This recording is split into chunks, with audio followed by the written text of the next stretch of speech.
Праздник Валидат – это праздник не одного дня, это праздник, который празднуется в Таджикистане и в России, там, где проживают таджики, не один, не два, целых 3 месяца. А сам праздник 9 сентября, я думаю, наши таджики тоже, наверное, 9 сентября как-то уже поставят такую точку. И хорошо, что эта вот выставка будет работать какое-то время, и читатели прикоснутся к истокам таджикской литературы, потому что, в общем-то, литература, вообще восточная литература – это литература и поэзия, это несущая древнюю мудрость, которая может научить любой народ исполнять древние какие-то традиции, древние какие-то обряды, так как исполняют их таджики. Спасибо огромной библиотеке нашей национальной, которая разработала такой хороший вот проект «Народы Удмуртии».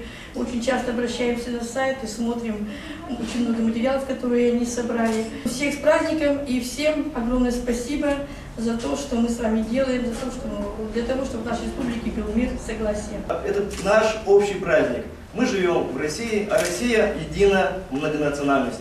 Поэтому любой праздник любого народа – это наш российский праздник. Поэтому хотелось вам пожелать всем любви, удачи, а главное – передавать историю, культуру молодому поколению, чтобы была именно преемственность, чтобы ее могли поддержать молодежь, она это делает, и нести ее дальше. Я хочу коротко рассказать о празднике, почему этот праздник. Сегодня уже 14-й год мы его отмечаем. После развала СССР многие республики приняли свой путь развития, а наша республика приняла войну. И 5 лет шла война, унесло жизни более 400 тысяч человек, но потом по инициативе главный гарант был Россия для восстановления мира, Иран, Афганистан. 27 июня 1997 года в Москве был подписан мирное соглашение между объединенной таджикской оппозицией и правительством Таджикистана. И с этого дня Таджикистан начал развиваться, начали строиться здания социального значения, дороги, туннели.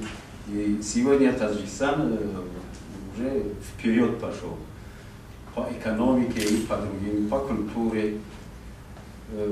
И этот праздник, его отмечать в России для нас, таджиков, уместно, потому что этот мир был подписан в Москве, в России. И очень, как сказать, не в других странах, а в России в первую очередь. Потому что и мир был подписан, и Россия был гарантом мира, и все руководства тогдашней России стремились, чтобы в Таджикистане восстановить мир. Потому что границы Таджикистана – это границы России. С праздником, товарищи! Таджикский этнос – это представитель многочисленных некогда иранских народов, с которыми наш край взаимодействовал с глубочайшей древности, еще с эпохи бронзы. И вот это воздействие андроновско-турбинских, сейминских племен проходило еще с середины 2-го тысячелетия до нашей эры, здесь у нас, в нашем краю. И, между прочим, удмурты очень многое впитали в свою этнокультуру с юга. Вот для многих из вас будет удивлением узнать, что многие названия металлов, сельскохозяйственных культур и просто даже общественных отношений, они имеют иранское происхождение. Вот кто бы мог подумать, что удмуртское слово «калык» имеет прямую параллель с таджикским «халк» – народ, что удмуртское слово «кун» – республика, государство, имеет прямую параллель с таджикским словом «хон» – государство и так далее и тому подобное. Очень много, я вас уверяю, железо, сталь, золото, мир, согласие, война, город, вселенная, общество, царь. Вот все эти понятия, они имеют иранское происхождение в удмуртском языке. И обратите внимание, даже само слово, само название, эндоэтноним удмуртов, удмурт, имеет в себе иранскую основу. Мурт по с иранских языков это человек смертный, мурти, человек смертный. Ну, здесь параллель, кстати, можно с древнерусским словом провести, тоже с юга пришедшим, смерть. Вы все это помните из «Русской правды», например, из других русских памятников. Таджики являются древнейшим населением среднеазиатского региона, и так получилось, что этот регион, он всегда был лакомым куском для различных завоевателей и захватчиков.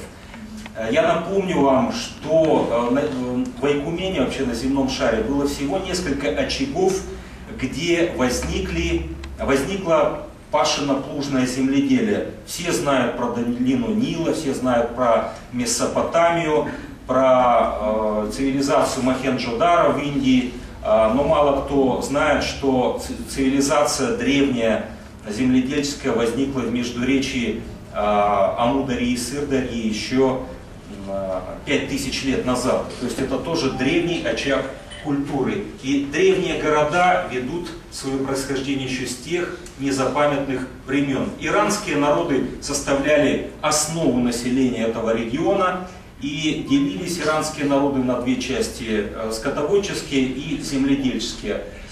И сегодня таджики являются прямыми потомками земледельческого населения края. По крайней мере, это и вот эта параллель, она и сегодня прослеживается в жителях Ферганской долины. Ферганская долина, как вы помните, наверное, поделена между тремя государствами: Узбекистаном, Таджикистаном и Кыргызстаном. Так вот, те таджики, которые живут в Сагдийской области Таджикистана, они населяют эти земли с незапамятных времен. Мы очень рады, что на земле Иркутской, где поэзия фактически является состоянием души каждого человека, каждого жителя, и то, что изначальный персидский мотив, который является основой жизни и жизненной поэзии, он именно через вас приходит сюда живьем. Одно дело, когда читать книги в библиотеках или листать старые запыленные архивы, в которых тоже находишь, много черпаешь. Другое дело, когда живые люди, которые видели эту звезду значительно ближе, чем мы с вами видим, и значительно чаще, потому что в этих странах только ночью, когда мысль, душа и глаза созерцают Всевышним через звезды и через вот эту астрономию, и любой человек становится и поэтом, и ученым, и начинает чувствовать, что он является частью этой вселенной.